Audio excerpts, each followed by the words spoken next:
Olá, pessoal! Sejam todos muito bem-vindos à primeira edição do IPOG em Ação, versão Eleições 2024. É um projeto idealizado para promover um espaço de diálogo inteligente e construtivo com os candidatos que disputam o pleito eleitoral deste ano. O IPOG acredita profundamente no poder transformador da educação e no papel essencial que ela desempenha na construção de uma sociedade mais consciente e também bem informada. O nosso objetivo aqui é oferecer à nossa audiência uma oportunidade única de conhecer as propostas dos nossos convidados. Portanto, vale ressaltar que a nossa assessoria entrou em contato com os candidatos a vereadores e prefeito para a cidade de Goiânia, onde estamos alocados aqui, a nossa matriz, e agendou as gravações mediante o retorno aos convites enviados. Também é importante destacar que as opiniões e as declarações expressas neste episódio são de exclusiva responsabilidade do candidato entrevistado e não refletem a posição do IPOG ou dos seus gestores. Além disso, recomendamos que todas as informações e declarações fornecidas pelo candidato sejam verificadas aí por você com o auxílio de ferramentas de checagem de fatos disponíveis na internet.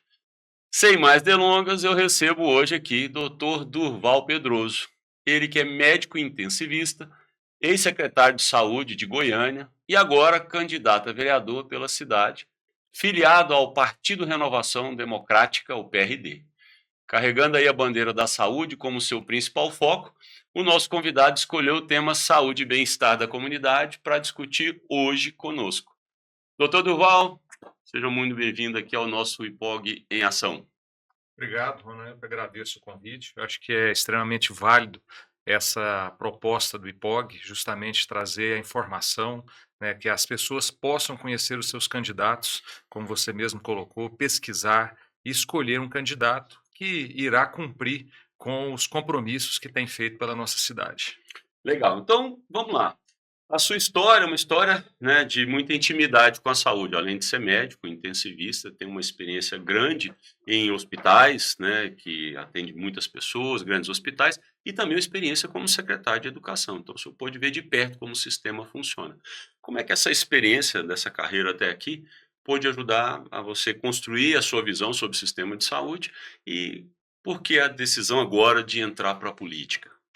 Ronan, é bem interessante na hora que você coloca a decisão de entrar para a política, né? Mas na verdade a política ela faz parte da nossa vida, do nosso dia a dia, né? Nós nos relacionamos com pessoas e essas relações elas são cotidianas, né? Na medicina é algo mais intenso, né? Para atender um paciente, para poder estar em contato com o paciente, é muito importante que você tenha uma relação médico-paciente, como assim é colocado, de muita empatia, de muita responsabilidade, muita ética. E assim eu aprendi, né? Eu sou aluno, egresso de universidade pública, né? Me formei na Universidade Federal, Mato Grosso do Sul, em Campo Grande. Fiz boa parte da minha especialização no serviço público de saúde também e trabalhei no UGO, no Hospital de Urgências de Goiânia. Fui supervisor do programa de residência médica naquela instituição. Depois tive a oportunidade de ser diretor técnico do HGG, estar também no programa de residência médica. Sou professor da pós-graduação, professor universitário, sempre acreditei nisso. A educação ela é fundamental para que as pessoas possam crescer e desenvolver. E estando com essa experiência na saúde pública e ter sido secretário de saúde durante a maior crise sanitária que nós já vivenciamos até hoje, né, a pandemia, o combate ao coronavírus, né, a Covid-19, foi realmente muito enriquecedor. Né, ao mesmo tempo que é muito triste o desafio que a humanidade passou, mas nós podemos entender que a técnica, né, a vacina, a medicina, a ciência se superaram, né, foram além do que se esperava, por assim se dizer. Hoje nós temos uma vida dentro do que era a nossa normalidade, né, regularidade, né, Sim. então as pessoas puderam voltar às suas atividades, e isso eu acredito que está relacionado realmente à ciência. Como secretário, eu pude entender melhor essa esfera tripartite de responsabilidade, no que diz respeito à União, né, dos financiamentos, ao Estado, à média e alta complexidade, que eu já tinha contato, e na gestão municipal, a responsabilidade da atenção primária, da prevenção, do desenvolvimento da saúde, no sentido de prevenção e acesso aos serviços, né. Então, acredito que essa experiência aí de mais de 23 anos formado médico, ter o conhecimento da estrutura pública, isso vai me ajudar muito a fazer propostas de lei, a trazer propostas, né, e firmar compromissos com a nossa cidade, para que a cidade seja um lugar melhor. Afinal de contas, eu sou goianiense, nasci, me formei, grande parte aqui na cidade, é a cidade que eu escolhi para viver com a minha esposa, com as minhas filhas, né, então isso me sinto até numa obrigação de devolver tudo que essa cidade já me proporcionou. Legal. Agora, como vereador, quais são as principais, então, áreas da saúde que você gostaria de impactar nessa oportunidade? Bom, não, eu acredito que a saúde, assim como vários outros aspectos da administração pública, é um grande desafio, né. E nós sabemos que o tríplice, né, como se diz, o tripé da qualidade de vida, ela está vinculada à saúde, à educação e à infraestrutura. Mas lembrar que sem saúde nós não conseguimos fazer infraestrutura, não conseguimos fazer educação. Sem educação nós não conseguimos prosperar e precisamos de infraestrutura também para todos esses aspectos. Então, essa ligação ela é fundamental. E eu me proponho a justamente me comprometer na área que eu tenho formação, que eu tenho qualificação, que é a área da saúde, né? Não só como médico, mas como um profissional de saúde, que tem o conhecimento do ponto de vista de questões sanitárias, né, de programas vacinais, de programas, de atenção à gestante, ao crescimento e desenvolvimento infantil.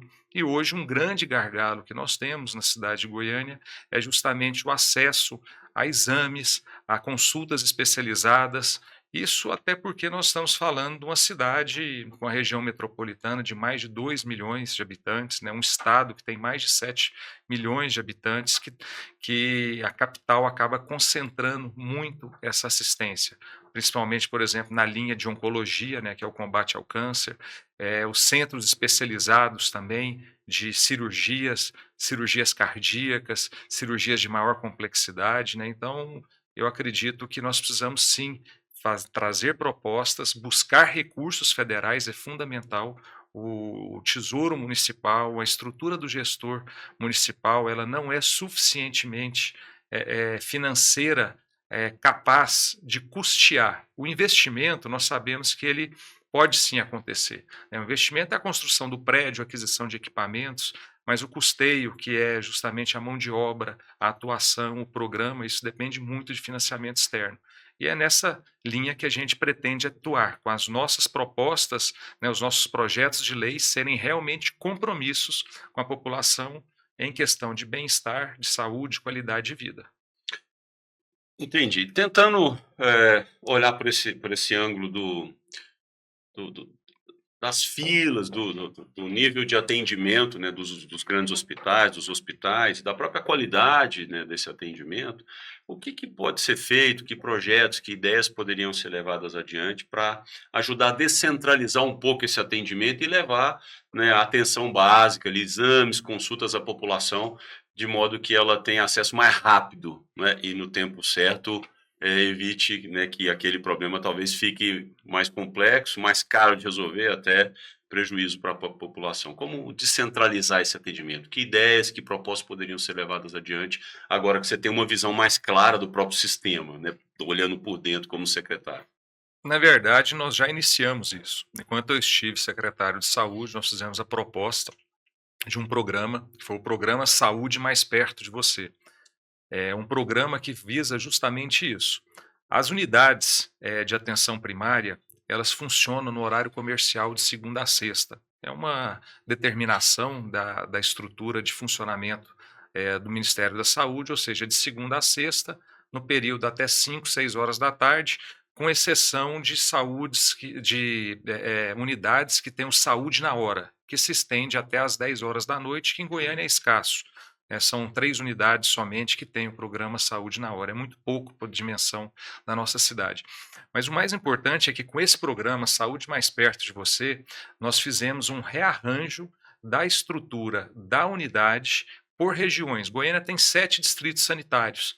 E esses distritos, eles têm abrangência maior e menor, principalmente do programa de saúde da família, que o agente comunitário de saúde é o elo da pessoa com o serviço de saúde, né? O agente, ele está dentro da casa das pessoas, ele leva as informações, ele traz as informações, e essa unidade de saúde, ela é responsável por atender esse público, seja no aspecto do crescimento e desenvolvimento infantil, do pré-natal, das consultas de rotina, principalmente doenças crônicas como hipertensão e diabetes. Então, nós levamos esse atendimento aos finais de semana, no sábado, levávamos o atendimento de oftalmologia também, né, eram realizadas em média 400 consultas oftalmológicas. A região, ela era avisada durante a semana justamente pelos agentes comunitários de saúde, e nós levávamos também uma estrutura de realização de exames, no caso, a ultrassonografia, a ecocardiografia, exames que têm uma dificuldade maior de acesso, porque são exames que são realizados pelo médico. Você depende do médico executar aquele exame. Então, nós levávamos o aparelho até a unidade no final de semana, e aquela pessoa que está trabalhando, que tem os seus compromissos no dia a dia, de segunda a sexta-feira, poderia, nesse horário, levar a sua mãe, o seu filho para se vacinar, poderia fazer a sua consulta periódica, realizar um exame, porque essa descentralização ela é fundamental. Nós precisamos entender que a grande parte desses serviços contratados e a rede de assistência no que diz respeito aos exames complementares, ela é muito centralizada. Ela está distante das regiões a região, por exemplo, na região noroeste, na região oeste também, né? Então são regiões mais distantes e é muito complicado, às vezes, ali na região oeste, uma pessoa de se deslocar, né? Ter a condição de pagar a passagem de ônibus ou de ter o transporte para ir até o setor aeroporto, por exemplo, o setor marista, realizar um exame. Então, levar aquele exame ali é fundamental. Isso pode ser feito. Isso já foi feito. Nós fizemos mais de 15 mil atendimentos dentro da proposta desse programa. E como que no caso, na Câmara Legislativa, você pode contribuir para que isso possa ser expandido, que eu entendi que foi feito numa escala, talvez que a cidade precise de muito mais, né? Como é que lá agora, como vereador, você vai poder ajudar as comunidades? Então, enquanto estava como secretário no Poder Executivo, cabe a responsabilidade, né, do cargo, da função, de estar propiciando a assistência a todas as pessoas.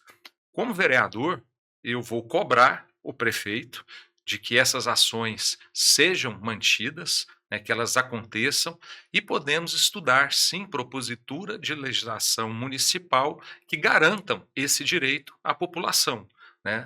Sabemos que é necessário hoje ter essa noção de que os finais de semana eles são importantes. As campanhas de vacinação, nós fizemos N campanhas de vacinação, os conhecidos dia D de vacinação, nós fazemos aos sábados, justamente para isso, para que aquelas pessoas que trabalham no horário comercial possam estar levando seus filhos, né, os seus pais, avós, para poderem estar se vacinando, né? Então, essa mesma estratégia, ela é totalmente factível, já foi feita, precisa de boa vontade, precisa de determinação e manutenção. Isso nós já provamos que conhecemos e já fizemos. Bacana. Mudando aqui um pouquinho a direção, recentemente o CREMEG apontou uma iminência assim, de colapso no sistema de saúde pública aqui de Goiânia. Levantou assim, problemas, né, denúncias em relação à má gestão de recursos públicos, ao descaso por parte das autoridades, escassez de médicos, falta de insumos, atraso em pagamentos, uma série de problemas que o Conselho Regional de Medicina trouxe, enfim, que de alguma forma impactam, né, a saúde. Longas filas, enfim, demora em transferência de pacientes. Diante desse cenário que o Conselho Regional de Medicina traz, que soluções é possível propor, né, na Câmara para enfrentar essa crise? Que alternativas, o que você tem em mente que possa ser feito para ajudar a resolver, seja no curto, ou no médio, ou no longo prazo, esses problemas e melhorar de uma forma geral a solução para a comunidade, para a sociedade goiana? Primeiramente, o Conselho, né, o CREMEG, o Conselho Regional de Medicina, é um órgão extremamente importante, é um órgão que tem uma responsabilidade social que vai muito além da questão da fiscalização da ética e da boa prática médica. É um órgão que garante condições de trabalho dignas para os profissionais e isso assegura qualidade de atendimento e segurança para a população. E Goiânia tem uma rede de atendimento de urgência e emergência, ou seja, as redes 24 horas, e a rede que é a rede de atendimento na saúde preventiva, que são os centros de saúde, o centro de saúde da família e algumas unidades especializadas, por exemplo, como o CRASP, que é o Centro de Referência e Atenção à Pessoa Idosa. Mas no que diz respeito às unidades 24 horas, nós entendemos que essas unidades têm maior complexidade, maior volume de atendimento e pacientes com maior risco de vida, inclusive eminente, caso ocorra a espera ali por uma vaga, por um atendimento. Nesse sentido, nós fizemos a propositura ao Conselho de Medicina para, pela primeira vez na cidade de Goiânia, ser criado uma portaria que fui eu que editei, eu que publiquei enquanto secretário, da necessidade dos responsáveis técnicos médicos por essas unidades 24 horas, justamente porque já existe a coordenação geral, que é uma exigência do COREM, do COFEM, né, no que diz respeito à responsabilidade da enfermagem, mas não havia a questão da responsabilidade técnica do médico.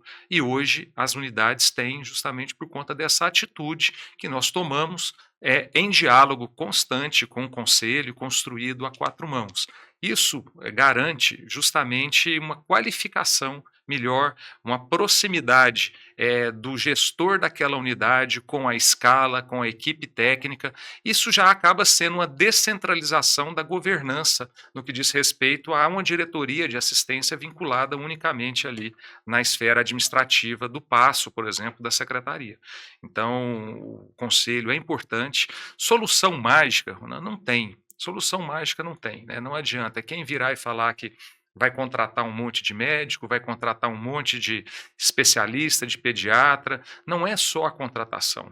Nós temos que entender, quando nós falamos de recursos em saúde, eles são finitos. A pandemia provou isso para a gente. Nós tivemos que colocar as pessoas recém-formadas mais rápido no mercado, nós tivemos que capacitar outras pessoas de outras áreas para estarem atuando no combate efetivo ao coronavírus. E não é diferente na saúde pública, né? Nós precisamos entender da finitude desses recursos e utilizá-los da melhor forma possível. Estimular e ter uma saúde preventiva de qualidade é o que diminui a necessidade do uso da urgência, da emergência, né? Então isso é fundamental. Muito bom. Eu penso que ali você falou da Covid, né, e tudo que foi feito de forma emergencial ali, uma das coisas que foi feita foi um avanço rápido da telemedicina. Acho que é uma das coisas que você também, né, coloca nas suas propostas. O uso da telemedicina para facilitar esse acesso ao serviço de saúde, né? A tecnologia, sim, pode ser uma grande aliada nesse atendimento, especialmente quando você tem pessoas que têm dificuldade de locomoção numa cidade grande como Goiânia, isso afeta, né, consideravelmente as pessoas. Como é que você enxerga o que pode ser feito, assim, em termos de proposta, para impactar, usar tecnologia, e aí telemedicina ou qualquer outra, né, que você tenha em mente, para impactar o sistema de atendimento público de saúde? O que pode ser inserido, que estimular em termos de uso de tecnologia? Eu sou um apaixonado da tecnologia. Eu acho que a tecnologia mudou a nossa vida, muda, transforma a nossa vida, mas nós precisamos ter a sabedoria para utilizá-lo de forma adequada. E entender que atrás, né, ou vou dizer assim, sob o comando de uma máquina, sempre vai existir um ser humano. E aquele ser humano ele precisa estar capacitado, e precisa estar familiarizado com aquele instrumento que ele vai utilizar. A telemedicina, ela usada de uma forma aberta, direta, ela pode ter uma vantagem do ponto de vista de orientações, né, e de resoluções mais brandas e rápidas, por exemplo, uma orientação sobre o uso de uma medicação, ou então uma orientação da necessidade de se dirigir ou não a um pronto atendimento, né, um controle de febre, algo nesse sentido. Nós aprendemos muito isso durante o Covid, né? A telemedicina usada no Covid, ela era essa teleorientação ao usuário por conta da necessidade do isolamento, né, e das dificuldades de acesso, ela sim foi utilizada. Mas não é essa telemedicina que eu acredito que seja a que vai impactar na saúde pública e no atendimento. A telemedicina que eu me proponho era uma telemedicina diferente, né? Por ser médico e nunca deixar de atuar como médico, é a experiência que nós vivemos, a nossa formação, por exemplo, na residência médica, na especialização, é justamente esse modelo assistido. O que que nós temos? Quando eu passo no hospital, né, sou um residente, estou fazendo a minha especialização, eu tenho um chefe, um orientador, um tutor que está ali para discutir os casos, dar as orientações, né? E isso pode ser feito através da ferramenta de telemedicina. A Uhum. atenção primária, em que eu tenho ali uma hipertensão, estágio mais avançado, com uso de mais de 2 classes de droga, por exemplo, e que o médico ali da atenção primária tem dificuldade no manejo dessas drogas. O próprio controle do diabetes, de um paciente que já está com mais uso de drogas e às vezes precisa da necessidade do uso de insulina, a insulinização no caso.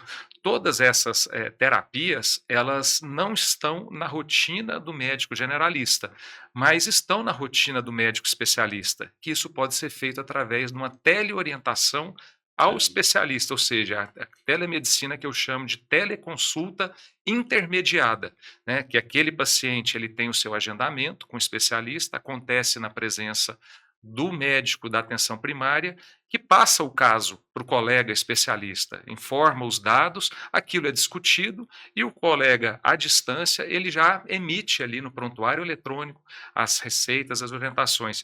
Isso é possível em Goiânia, porque foi durante a nossa gestão que nós informatizamos 100% das unidades de atenção primária. Então, 100% das unidades de atenção primária já possuem computador, prontuário eletrônico, estrutura de internet, tudo isso para que essa telemedicina seja implementada. Isso evitaria, né, que o paciente tivesse que fazer uma segunda consulta, marcar um segundo momento. É isso? Se eu entendi bem? Isso. Então ali já resolve naquele momento, já dá uma solução com o especialista da área. Isso, pode ser possível de resolução imediata ou num prazo mais curto, em que a unidade de saúde ela vai ter uma grade de telemedicina, né, marcada com horário para aquele paciente fazer o seu retorno ali daqui uma semana ou 15 dias no máximo, ou seja, abrevia-se com resolubilidade, porque hoje a consulta especializada ela cai na escassez da rede especializada. Nós sabemos que existem Sim. pouquíssimos especialistas atendendo pelo SUS.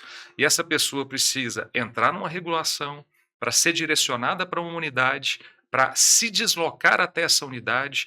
O que nós estamos propondo é que tudo isso seja feito com qualidade e com resolubilidade ali no bairro, na região onde a pessoa mora. Faz sentido, entendi. Bacana. Puxando agora aqui um outro tema importante, agora falando um pouco mais dos profissionais da saúde, é fato, é importante, muito importante a valorização desses profissionais, tanto médicos quanto enfermeiros e outros profissionais envolvidos, né, você falou dos agentes, enfim, é um conjunto grande de pessoas, né. Muitas vezes eles enfrentam condições de trabalho desafiadoras. Que políticas, você, como vereador, pretende defender na Câmara para melhorar as condições de trabalho, remuneração desses profissionais aqui na cidade de Goiânia? O meu compromisso com o trabalhador da saúde, ele já aconteceu enquanto eu estava secretário. O SAMU há muito tempo não recebia uniformes, não existiam botas, macacões. Isso foi feito durante a minha gestão. Uniforme também para os agentes de combate à endemia, né, que é aquele que também está na visita aos domicílios, que faz principalmente o acompanhamento da questão dos mosquitos, né, que é o combate efetivo à dengue, à chikungunya, à zika, né, às arboviroses. Então, tudo isso nós já entendemos, sabemos, mas é importante também do reconhecimento do ponto de vista de ganho salarial para esses trabalhadores.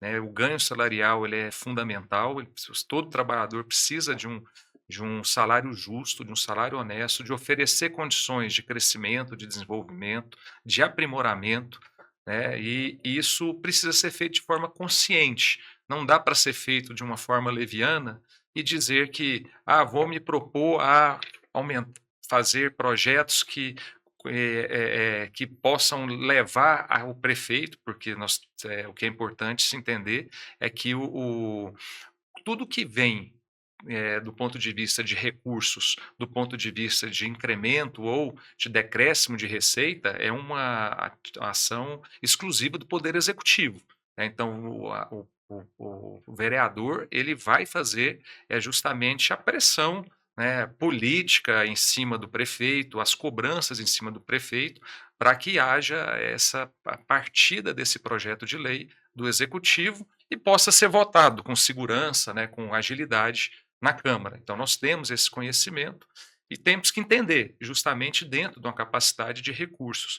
Mas o mais importante é ter um concurso público justo, um concurso público que gere um cadastro de reserva adequado, porque realizar concurso público, Ronan, gasta dinheiro. É desperdício, entre aspas, né, se você está rotineiramente realizando concursos, você tem gasto com esse concurso. Então, você ter um concurso com um cadastro de reserva mais qualificado e já ter esse cadastro dentro de uma provisão orçamentária de incremento na LDO, né, de justamente ir aumentando gradativamente é fundamental. Mas uma coisa que nós não podemos esquecer, isso eu fiz enquanto estava como secretário de saúde, eu provoquei a administração, né, a Secretaria de Administração, que era justamente a revisão da questão das aposentadorias. Nós temos muitos profissionais de saúde que já estão com a idade plena de possibilidade de aposentadoria. E é o fato que você desonera a folha e leva essas pessoas para serem remuneradas pelo Instituto Previdenciário do município, você permite a contratação de novas forças de trabalho. Então, isso é fundamental, analisar a questão da aposentadoria para justamente ter também essa reciclagem dessas pessoas ali. Bacana.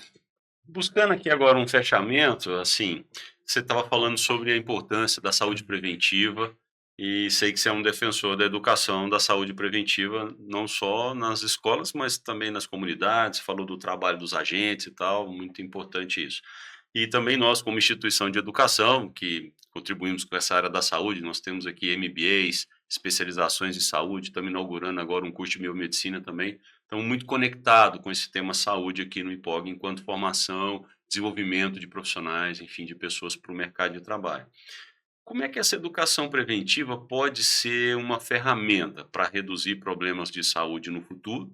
E que propostas você teria para discutir para integrar saúde e educação, né, de uma maneira efetiva? Hoje existe um programa que é um braço da questão da saúde na educação, que é o Programa Saúde na Escola. O Programa Saúde na Escola, ele justamente obriga a questão do Fundo Municipal de Saúde a fazer investimentos na escola, ou seja, programas dedicados ali ao fortalecimento de qualidade de vida, de saúde, de vários aspectos na escola. E nós podemos ir além. Eu acredito que a forma de você levar a informação, principalmente dentro da escola, de forma mais lúdica, de forma mais simples, ela é fundamental. E algo que eu acredito que possa ser feito é justamente uma propositura para avaliação ortodôntica dessas crianças em escolas. Eu já estive conversando com ortodontistas, né, pessoas que são capacitadas nessa área para obter essas informações. E quando a criança está ali no seu desenvolvimento, ela tendo a identificação da necessidade da correção, ou seja, o uso do aparelho ortodôntico, aquilo abrevia o tempo e a possibilidade da correção. Isso impacta em qualidade de vida, em vários outros aspectos. Então, acredito que seja um programa que possa ser viável, que possa ser realizado, né? Então, um dos compromissos que eu quero fazer com a população de Goiânia, de levar isso à frente, mas ir além, né? A questão da qualificação profissional através do ensino, ela é fundamental. Nós precisamos ter programas de atualização, convênio com cursos de medicina, com universidades, com cursos técnicos profissionalizantes. É fundamental que na unidade de saúde nós tenhamos um médico técnico ali, que é o contratado, né, que é o servidor público municipal atuando. Nós precisamos ter também a multiplicação, o ensino, nós precisamos ter ali o residente, o interno, o graduando, nós precisamos ter o profissional da enfermagem, o técnico de enfermagem, todos eles ali também atuando. Não como uma força de trabalho menos onerosa, não, está longe disso.